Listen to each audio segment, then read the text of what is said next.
পিছন দিক থেকে ভিডিও করছিল তখন আমার গাইড পিটার। আপনারা ওর হাঁপানির শব্দ শুনতে পাচ্ছেন। সে 40 বারেরও বেশি সময় সে এই কিলিমাঞ্জারো হাইক করছে। তার যদি এই অবস্থা হয়, আমি খুব সাধারণ একটা ছেলে, আমার শ্বাস প্রশ্বাসের অবস্থা, শারীরিক অবস্থাটা কীরকম ছিল একবার চিন্তা করুন। কিন্তু সামনে যখন উরুয়ে পিকটা দেখতে পাচ্ছি, তখন এই শারীরিক কষ্ট, শ্বাস প্রশ্বাস কোনোটাই আমাকে ঠেকায় রাখতে পারছে না। নিজের অজান্তেই পকেট থেকে বাংলাদেশের পতাকাটা বের হচ্ছে। নিজেকে চিন্তা করছি, আবিষ্কার করছি যে পতাকা হাতে আফ্রিকার সবচেয়ে উঁচু জায়গায় আমি ছবি তুলব।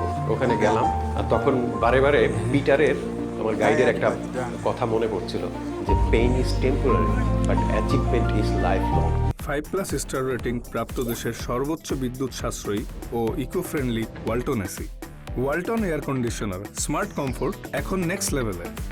এই পাহাড়ে ওঠার বিষয়টা আসলে আমি তো ওই দিনই রিয়েলাইজ করলাম যে এটা আসলে সম্পূর্ণ মানসিক শক্তির একটা গেম। শারীরিক কষ্ট তো আছেই, কিন্তু মানসিক শক্তি যদি আপনি হারাই ফেলেন, আপনি কোনো কিছুই অ্যাচিভ করতে পারবেন। পিকে ওঠার পরে অনেক দেশের হাইকার দেখছি, তারা আনন্দ করছে, তারা ছবি তুলছে। তখন বাংলাদেশের কথা মনে পড়লো। বাংলাদেশে নিশাত মজুমদার, এম এ মোহিত, এরা অনেক বড় হাইকার, ট্র্যাকার, এরা এভারেস্ট জয় করছে। সেই তুলনায় আমি সামান্য একজন ছেলে, সামান্য একজন। এই অ্যাচিভমেন্ট হয়তো কিছু না, কিন্তু নিজেকে অন্য একটা জায়গায় আবিষ্কার করলাম। অন্যান্য যারা হাইকার বা ট্র্যাকাররা আছে তাদের মতন আমি না, আমি খুব সাধারণ একটা ছেলে।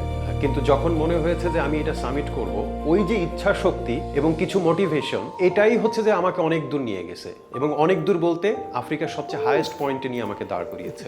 নিজের ভিতরে যদি ইচ্ছা শক্তি থাকে, তাহলে আসলে কোনো কিছু অসম্ভব না। শারীরিক কষ্ট থাকবে, বিভিন্ন ধরনের প্রবলেম থাকবে, কিন্তু নিজের ইচ্ছাটা যদি আমি ঠিক মতন ধারণ করতে পারি, তাহলে অসম্ভব বলে কিছু নাই। মোটিভেশনের জায়গাটা যদি বলি, তাহলে হচ্ছে যে কোনো জায়গা থেকে, যে কোনো স্তরের যে কোনো মানুষ আপনাকে মোটিভেট করতে পারে। নিজেকে ওপেন রাখতে হয়। এই যে আমার গাইড পিটার, সে আমাকে বলেছিল যে pain is temporary but achievement is life long. ওর এই কথাটাই আমার কাছে মনে হয় যে আমার এই সামিট করার জন্য যথেষ্ট ছিল।